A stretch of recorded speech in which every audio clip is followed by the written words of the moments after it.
2029లో రావడం ఖాయం. ఎందుకంటే ప్రజలందరూ కూడా ఒక అవకాశం ఇచ్చారు. ఇచ్చినప్పుడు జగన్మోహన్ రెడ్డి గారి పరిపాలన అందరూ చూశారు. మసిపూసి మారేడికాయ చేసే ప్రభుత్వం ఇదైతే జగన్మోహన్ రెడ్డి ఇచ్చిన మాట నిలబెట్టుకున్నారు. కానీ ఈ రోజున చంద్రబాబు నాయుడు గారు వచ్చిన తర్వాత పెన్షన్ అయితే 4000 ఇచ్చారు, సంతోషం. మంచి పరిపాలన చేయాలని కోరుకుంటున్నాం. ఒక పక్క పవన్ కళ్యాణ్ గారిని చూసాం, జీతం వద్దని ఆయన అనడం కూడా, ఇవన్నీ కూడా మంచి పరిణామాలే. కానీ వీళ్ళు అప్పులు లేకుండా ఏ విధంగా పరిపాలన చేస్తారు? అదేవిధంగా వాళ్ళు ఇచ్చిన హామీలు చూస్తే ఏదైతే జగన్మోహన్ రెడ్డి అప్పులు చేశారో అంటున్నారో దానికి 3 అప్పులు చేస్తే కానీ ఈ పథకాలని కూడా వాళ్ళు ఇచ్చే పరిస్థితి ఎక్కడా లేదు. కొత్తగా వింటున్నాం అమ్మఒడి కార్యక్రమం. అమ్మఒడి ప్రైవేట్ స్కూల్స్కి గవర్నమెంట్ స్కూల్స్కి ఇచ్చింది వైఎస్ఆర్సీపీ ప్రభుత్వం. కానీ ఈయన ఏం చెప్పారు? ఎంతమంది పిల్లలు ఉంటే అంతమందికి ఇస్తామన్నారు. కానీ కొత్తగా ఒక వాయిస్ వస్తుంది, ఏమని ఓన్లీ గవర్నమెంట్ స్కూల్స్లో చదువుకున్న వాళ్ళకి ఇస్తామని. అది తప్పు. ఎందుకంటే ఈ రోజున గవర్నమెంట్ స్కూల్స్లో 10% పిల్లలే చదువుకుంటున్నారు, మిగిలిన 90% ప్రైవేట్ స్కూల్స్లో చదువుకుంటున్నారు, బీపీఎల్ కూడా. కాబట్టి 100% ఎంతమంది పిల్లలకైతే అంతమందికి ఇవ్వాలి.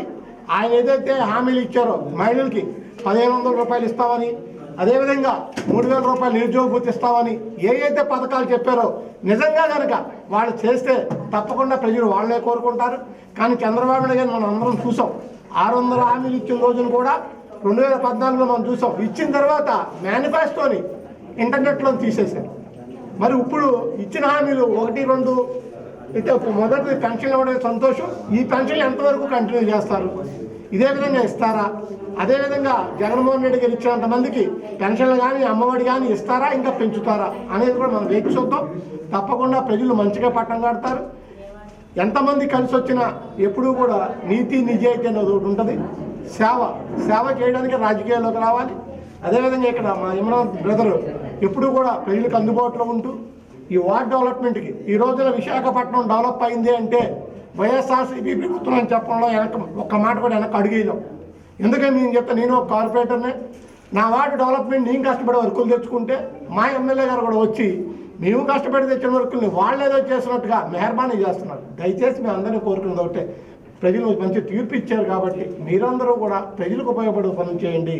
పక్షదాన చర్యలు కానీ పనికిమాలిన మాటలు మాట్లాడడం మానుకుని, ఇప్పుడు మీరు అడిగారు మేయర్ పీఠం మారిపోతుందా అని. మారిపోద్దా అది భగవంతుడు నిర్ణయిస్తాడు. కానీ వాళ్ళకి 12 మంది ఎక్స్ అఫీషియల్స్ వస్తున్నారు కాబట్టి కొంత బలం అయితే చేకూర్చుంది. ఈ వైఎస్ఆర్సీపీ పార్టీలో కూడా ఒక 3-4 అటు ఇటు ఉండొచ్చు, కానీ మ్యాక్సిమం అందరూ కూడా జగన్మోహన్ రెడ్డి గారిని వదిలేళ్ళే ప్రసక్తే లేదు. మేమందరం కూడా మా అందరికీ టికెట్ ఇచ్చింది వైఎస్ఆర్సీపీ పార్టీ. ఇక్కడ నాగిరెడ్డి గారు, అక్కడ మండల విజయప్రసాద్ గారు, ఆనంద్ గారు ఇచ్చారు మాకు. కాబట్టి మేమందరం కూడా వైఎస్ఆర్సీపీ పార్టీతోనే ఉంటాం. తప్పకుండా మేము వీళ్ళు చేసే మంచి పనులు అయితే మేము కూడా సహకరిస్తాం. ఏదన్నా తేడా వస్తే మటుకు తప్పకుండా ఎదురు తిరిగి ప్రశ్నిస్తాం. జగన్మోహన్ రెడ్డి గారు ప్రజావేదిక కూల్చారని తప్పు పట్టారు. మరి వాళ్ళు చేస్తుంది ఏంటి? మీరు అంతెందుకు ఒక భవనం కట్టారు, ఎక్కడ మన గీతం కాలేజ్ ఎదురుకుండా బ్రహ్మాండ భవనం కట్టారు. ఆయన ఏమని చెప్పారు? మన ప్రభుత్వం రాష్ట్రపతి వచ్చినప్పుడు పెద్దలు ఫారిన్ డెలిగేట్స్ వచ్చినప్పుడు అది వాడుకోవచ్చు అని చెప్తే దాన్ని ఏదో ఆయన సొంత గెస్ట్ హౌస్ లాగా దాన్ని క్రియేట్ చేసి మాట్లాడుతున్నారు. అంటే అసలు ఇవన్నీ కూడా ఎందుకు తప్పుడు ఆలోచనలు? చక్కగా మేము దాన్ని వాడుకోండి, అఫీషియల్ వచ్చినప్పుడు వాడుకోండి. అదేవిధంగా పార్టీ ఆఫీసులు ఉన్నాయి, ఓకే నచ్చలేదు, దాన్ని వేరే దానికి వాడండి. ప్రజలకు ఉపయోగపడేట్టుగా పడగొట్టడం, నోటీసులు ఇవ్వడం, కక్ష సాధింపు చర్యలు. మన అమరగారి బిల్డింగ్ కూడా నోటీసు ఇచ్చారు. అంటే ఇవన్నీ కూడా ఏంటంటే వాళ్ళు మనం ఇదివరకు పల్లాసింగ్ గారి బిల్డింగ్ కొట్టినప్పుడు కూడా అందరం కూడా బాధపడ్డాం. అదేవిధంగా ఇప్పుడు కట్టేసిన బిల్డింగ్ను కూడా నోటీసులు ఇచ్చి అంటే భయభ్రాంతులు చేయడానికి వాళ్ళు ప్రయత్నిస్తున్నారు.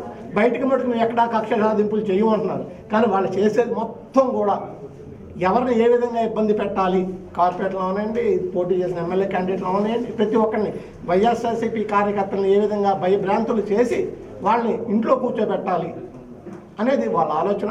తప్పకుండా ప్రజలు చూస్తున్నారు. దుర్మార్గమైన ఆలోచనలు ఎవరు చేసినా ఇంటికి వెళ్ళిపోవాల్సిందే. ఉప ముఖ్యమంత్రి కానీ ఆయన కానీ ఎమ్మెల్యేలు కానీ ప్రతి ఒక్కరు ఇంటికి వెళ్ళే పెన్షన్ ఇచ్చారు. అంటే జగన్మోహన్ రెడ్డి గారు పెట్టిన సిస్టమ్ అయితే మంచిదే అని వాళ్ళే యాక్సెప్ట్ చేశారు. దాన్ని ఎవరు కూడా కాదనలేరు. జగన్మోహన్ రెడ్డి గారు ప్రజలకు మంచి చేశారన్న సందేహం లేదు. కానీ ఇది అత్యాశ ఎక్కువ ఆశ చూపించాడు ప్రజలకి. దాని మీద కొందరు ప్రలోభపడి చేయొచ్చో లేకపోతే ఏ విధంగా ఓడిపోయారో ప్రజలు ఆలోచిస్తున్నారు. తప్పకుండా మాకైతే నమ్మకం ఉంది 1 or 2 yearsలో ఈ 3 పార్టీలు కలిసి ఉంటాయా, ఇలాగే కొనసాగుతారా, వాళ్ళ కార్యకర్తలు అందరూ కలిసి పనిచేస్తారా అవన్నీ వేచి చూద్దాం. తప్పకుండా జగన్మోహన్ రెడ్డి గారు లాంటి మంచి వ్యక్తికి మళ్ళీ అవకాశం ఇస్తారని మేమైతే అనుకుంటున్నాం. వైఎస్ఆర్సీపీ ప్రభుత్వంలో గుండె మెంతే చేసి చెప్తాం. రూపాయలు లంచం ఏ నాయకుడు అని తీసుకున్నాడా? ఎక్కడ పెన్షన్లో కానీ ఏ పథకంలో అయినా సరే డైరెక్ట్ డీబీటీ డైరెక్ట్ అకౌంట్లో వచ్చేది. ఎక్కడా రూపాయి ఎవరు కూడా ఆశించలేదు. నిస్వార్థమైన సేవ చేసాం. దమ్ము ధైర్యంతో చెప్పగలం. నిన్న వీడియోస్ చూసారో లేదో, మీడియా మిత్రులు కూడా చూసే ఉంటారు. ఒక 10 మందిని అడిగితే 10 మంది ఒకటే చెప్తున్నారు. ఆ గ్రామంలో 6,500 అంటే 500 రూపాయలు అప్పుడే స్టార్ట్ చేశారు. ఇదివరకు ఏదైతే జన్మభూమి కమిటీ సభ్యులు చేసేవారో ఇప్పుడు కూడా అదే విధంగా ఇవ్వడం తప్పులేదు. ఎవరైనా పెన్షన్ ఇస్తే సంతోషంగా ఇవ్వాలి. చేతనైతే ఏం చేయాలి? పళ్ళు పాయలు కలిసి తీసుకెళ్ళే వాళ్ళు అట్లా చీరలు పెట్టి ఇవ్వాలి తప్ప వాటిలో డబ్బులు తినేద్దామన్న ఆలోచన మటుకు తప్పు. జగన్మోహన్ రెడ్డి ప్రభుత్వం అయితే మేము చెప్తాం, ఎక్కడా కూడా లంచాలు అనేవి కనపడకుండా చేసాం. మరి ఈ ప్రభుత్వం వచ్చింది ఆల్రెడీ స్టార్ట్ అయింది. 7,500 రూపాయలు తీసుకున్నాయని మనం అందరం కూడా వీడియోలు చూస్తున్నాం. ఇవన్నీ కూడా ప్రజలు అబ్జర్వ్ చేస్తున్నారు. మరి ఎన్ని పథకాలు ఇస్తారు? రేపొద్దున మహిళలు ఇక్కడ చాలామంది ఉన్నారు. వాళ్ళందరికీ ఇంట్లో కూర్చుని 10,000 ఇస్తా అన్నాడు. అలాగే నిరుద్యోగ యువత ఉన్నారు, వీళ్ళకి 3,000 ఇస్తా అన్నాడు. ఇవన్నీ ఇస్తారా? వేచి చూద్దాం. తప్పకుండా చేయకపోతే ప్రజలు మళ్ళీ జగన్మోహన్ రెడ్డి గారిని కోరుకుంటారు.